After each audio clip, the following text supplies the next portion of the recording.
What would you do if your spouse cheated on you and then wanted y'all's child to share his inheritance with the baby that they had with another person? Is murder? Is murder an option? Am I the asshole for wanting my son to give up part of his inheritance to his younger half-brother? My husband, Matt, 52 male, and I, 46 female, have 3 children, a son, Andrew, 24, and 2 daughters, ages 12 and 8. When Andrew was growing up, I felt a bit trapped in the role of a stay-at-home mom. Matt was, and still is, a great father and earned more than enough to afford all the necessities and some luxuries too. We had just purchased a new Infiniti, which Matt and I had picked out. But I wasn't happy and was seriously considering asking for a divorce. Aww. But y'all are getting a new Infiniti. One day, I was involved in a minor fender bender while out shopping. I was driving our still fairly new car and Andrew was with me. None of us were hurt, but neither of the doors on the passenger side of the car could be opened. Andrew was understandably upset and so was Matt. The guy who hit me, Raul, was actually very nice. We exchanged contact info and honestly, I really enjoyed talking to him, so I began seeing him whenever Matt and Andrew weren't home. You let the guy who rear-ended you rear-end you? Matt is a lucky guy.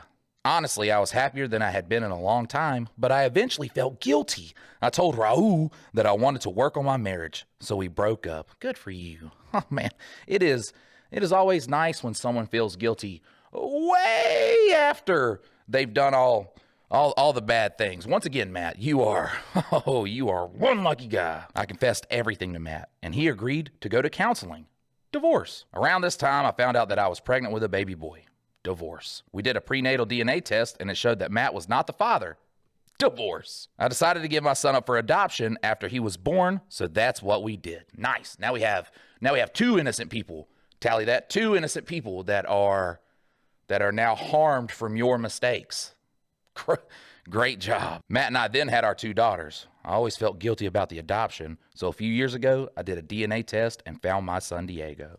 I was upset to learn that he was in the foster system and had a very unpleasant childhood. Where was Raul? You said he was super nice and charming. You loved talking to him. He's a terrible father. That's the guy you cheated on the good father. Your words, not mine. The good father with, he's actually a terrible guy? Man, poor Matt. He always wanted to know his biological parents. Raul ain't doing nothing. He could just go see him. He found Raul and has a good relationship with him. I told Diego that I wish things had been different. Matt's parents, who passed away in 2021 and 2022, left half of their estate to Andrew and the other half was divided between our 2 daughters. To be honest, I thought this was unfair, but it was the way they wanted to do it. The girls will receive their portion of the estate when they turn 18. I have yet to begin distributing the money to Andrew, and the reason why is I feel strongly that half of his portion should go to Diego. They're Matt's parents.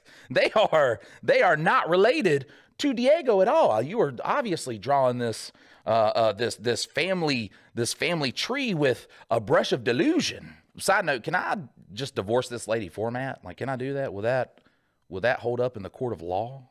I've told Andrew that I would like to give half of his portion to Diego because it's the least we can do to make up for the fact that I should have never given him up. He's my son, and the reason why I gave him up is because I thought it's what I needed to do to save my marriage. Actually, what you could have done to save your marriage is not fucked another guy. I hear that is a great way to save marriages. Just not sleep with somebody else, and then the marriage is saved. Everything else you can work through. Not this. But he's really had a hard life as a result. Matt has taken Andrew's side, saying that not only is this unfair, but it's against what his parents wrote in the will. What did they put in? Please don't give my inheritance to some random kid to which we have no relation to. I know there's the legal aspect, but there's also the moral aspect of me wanting to make up for a mistake I made when I was in a bad place. It's not a mistake. There's a whole chain of mistakes that you make before you actually get to sleeping with the person. Once you've slept with the person, you're just a terrible person. It's not a mistake that you make when you're in a bad place. A mistake you make when you're in a bad place is, I don't know, buying a lottery ticket thinking it's going to change your life or something like that. Not fucking another guy and destroying your family. Matt is now threatening divorce. Should have enacted on that a long time ago, brother.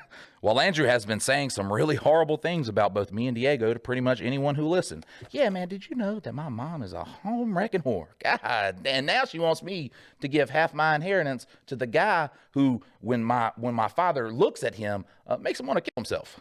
Is what I'm asking such an unreasonable request? Yes, it is. And you are the asshole. And you're just a terrible person. Throughout this whole thing, it's not even like just asking to split the inheritance. You're just a terrible person the whole way through. Like the whole story, somehow, I was like, it can't get any worse. And you made it worse because that's the person that you are. And you can't blame that on Mars. I don't care what position Mars is in. It doesn't cause other people to destroy their family with a guy who doesn't even give a fuck about the kid he had with you. It can't happen. Also, if you enjoy Reddit stories, check out our podcast, Two Daddies Judging Baddies. We read Reddit stories, and it's a delight. Check it out.